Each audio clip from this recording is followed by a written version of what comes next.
family કેમ છો બધાને જય માતાજી બાપા સીતારામ તો સવારના વાગી ગયા છે 9 તો આપણે આવી ગયા છીએ વાડીમાં તો આપણે ઘર પૂરતી ખાવા પૂરતી શું શાકભાજી વાવ્યું છે હું તમને આજે બતાવું છું તો હાલો જઈએ આપણે શાકભાજીમાં તો જો આ છે ઘરના રીંગણા કેવા સરસના રીંગણા છે જો તાજા મેં રીંગણીનો વિડીયો તો મૂકી દીધો પણ બધું શાકનો બનાવું છું તો હારવાર પાછા આપણે રીંગણા લઈ લીધા છે તો જુઓ કાંટાવાળા રીંગણા છે આમાં કાંટા છે જુઓ આ છે કાંટા આ કાંટાવાળા રીંગણા બહુ સરસ શાક થાય આનું એકદમ મીઠું આનો ઓળો પણ બને અને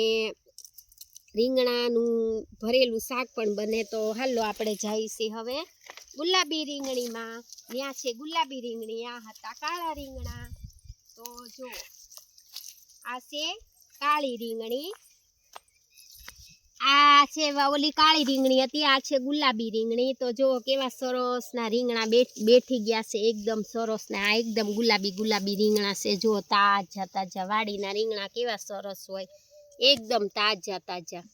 તો એમ થયું હાલો નાનો બ્લોગ બનાવી નાખીએ આ છે બધી રીંગણી જો આ આટલી બધી રીંગણી છે અને આ છે વ્હાઈટ રીંગણા પણ સરસ આવે છે જુઓ આનો ઓળો બહુ સરસ ન થાય આ એકદમ વ્હાઈટ રીંગણું છે જુઓ કેવા સરસના રીંગણા છે આ એકદમ વ્હાઈટ રીંગણા છે ગુલાબી રીંગણા છે કાળા રીંગણા છે ને વ્હાઈટ રીંગણા પણ છે તો આ છે તાજા રીંગણા તો હું તમને તોડીને બતાવું વ્હાઈટ રીંગણું જો આ છે વ્હાઈટ રીંગણું એકદમ તાજું રીંગણું છે ને વ્હાઈટ જો તો આપણે તોડી લીધું છે આમે ત્યાં જે શાક બનાવવાનું છે અને શાકભાજી થોડી ઘણી ઉતારવાની પણ છે તો અહીંયા ભલે પડ્યું ને આપણે જઈએ છીએ હવે હાલો મરચીમાં તો જો આ છે મરચી આ કઈ મરચી કહેવાય કોમેન્ટમાં કહેજો ને અમે તો આને છે ને અમેરિકન મરચું કેઈ ને સિમલા મરચું કેઈ ને આ એકદમ ગોળ મરચું છે જો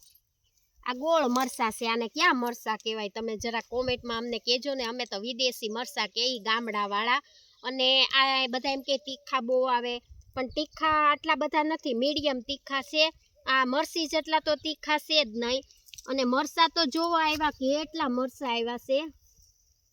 તો આ ઘર પૂરતી બધું એટલું શાક આટલા છોડવામાંથી તો ભયો થઈ જાય એટલી મરસી તો આમ જુઓ અને અમારે અહીંયા ગામડામાં છે ને મરસી ઓછી મળે જ્યારે અમારે દાળ ભાત ને એવું બધું બનાવવાનું હોય ને તો અમે આ મરસા નાખી દઈએ છીએ આ મરસા પણ મરચી જેવો સ્વાદ આવે છે તો આ છે અમે તો સિમલા મરચી કહીએ છીએ આને તમે બધા શું કહેતા હો ખબર નથી કહેતા હોય એ કોમેન્ટમાં બધા જણાવજો તો આ છે મરચી અને આ છે જો રીંગણી આટલી રીંગણી છે વાવેલી ગુલાબી નાના કેવા સરસ છે આમ જો રીંગણા અને આપણે આટલી શાકભાજી છે ઘરની અને અહીંયા વાવી છે મેથી તો ઘણો એક કેરો પણ આખો કર્યો છે પણ આ જગ્યા હતી ને તો દાદાએ અહીંયા વાવી દીધી છે જુઓ મેથી કેવી તાજી છે શિયાળામાં મેથીના ભજીયા અને મેથીની ભાજી ખાવાની એવી મજા આવે શિયાળો ઠંડી હોય એટલે અહીંયા પણ જો મરસા છે કેવડા થઈ ગયા બધે મરસા જ છે અહીંયા પણ આટલી રીંગણી છે અને આપણે આ આટલામાં વાવી છે ટમેટી આ વાવી છે ટમેટી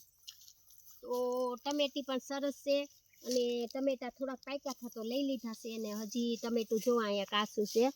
તો આ છે ટમેટા કાચું તો આનો સંભારો બહુ સરસ થાય તમે બનાવ્યો કોઈ દિવસ કાચા ટમેટાનો સંભારો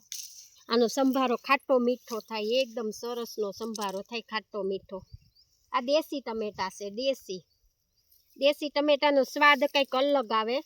એટલે આ છે દેશી ટમેટી તો આટલું શાક અહીંયા વાવ્યું છે ને આપણે હવે જવાનું છે બીજી વાડીમાં તો આ છે પાપડી આપણે રીંગણા ને મેથી ને ટમેટી ને એવું બધું જોઈ લીધું આ છે પાપડી આને અમે તો સુરતી પાપડી કહીએ છીએ તમે લોકો શું કહેતા હો અમને ખબર નથી તો આ છે પાપડી તો ઘણી હતી અમે કાલે ઉતારી લીધી છે તો પણ આટલી જ પાપડી છે જો પાપડી આ છે પાપડી અમે લોકો તો સુરતી પાપડી કહીએ છીએ અને તમે શું કહેતા હો ખબર નથી તો એમ થયું કે હાલો નાનો એવો બ્લોગ સવારમાં બનાવી નાખીએ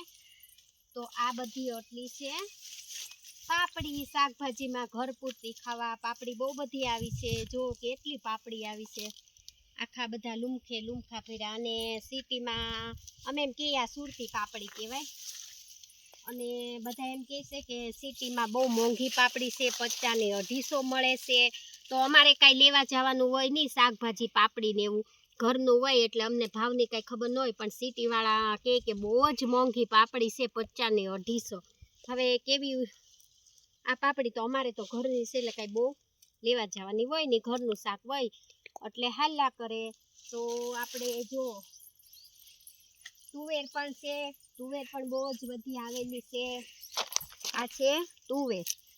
તો તુવેર એ શાકમાં જ ગણાય ને તો તુવેર પણ સરસ બહુ જ આવેલી છે અને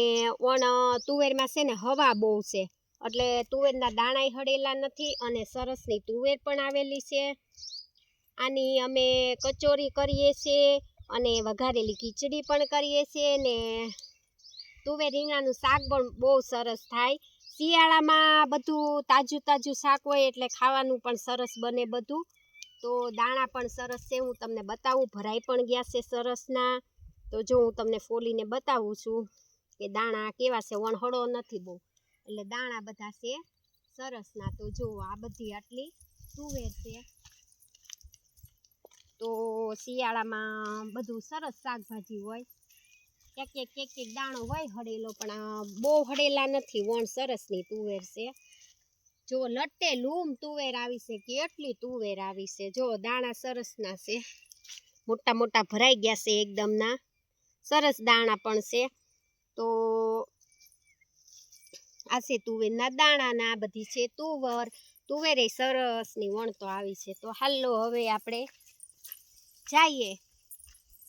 તો જો અહીંયા વાવી દીધેલું છે તમે તું મારા હાથમાં છે હજી નાખી ન દેવાય ને રખાય આ છે મૂળા પણ ઉગતા આવી ગયા છે અને મૂળા પણ સરસના થઈ ગયા છે શિયાળામાં મૂળા પણ ખાવાની મજા આવે કેમ કે શિયાળો વાતાવરણ જ એવું છે શાકભાજી સરસમાં પણ અમારા દાદાએ તો કેટલા મૂળા વાવી દીધા જો તો આખી હાર કરી નાખી ઓલા હેઠા સુધી નકરા મૂળા જ વાવી દીધા દાદાએ જો પાલક પણ વાવી છે પણ પાલક કઈ જગ્યાએ નાખી છે પાણી પાયેલું છે એટલે અંદર જવાય એમ નથી તો નથી બતાવતા શાકભાજી તો ઘણી છે તો આ બાજુ છે ભીંડો તો આપણે ભીંડો પણ વાવી દીધેલો છે ભીંડો 2 પાંદડે થઈ ગયો છે અને કાલે પાણી પાઈ દીધું છે એને પારવાનો છે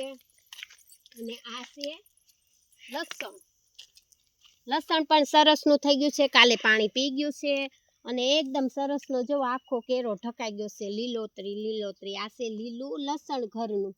તો ભજીયા ને એવું બનાવી તો ગોતવા જવું નહીં ને જો ઘરનું બધું તો આપણે ભીંડો પણ 2 પાંદડે થઈ ગયો છે ભીંડાને ઉપચાર લાગે વાર તો જો આ છે ભીંડામાં કાલે પાણી પાઈ દીધું છે 2 પાંદડે ભીંડો આવી ગયો છે અને ખડ પણ બહુ થઈ ગયું છે તો હવે બસ આજકાલ હમણાં પારવાનો છે ભીંડો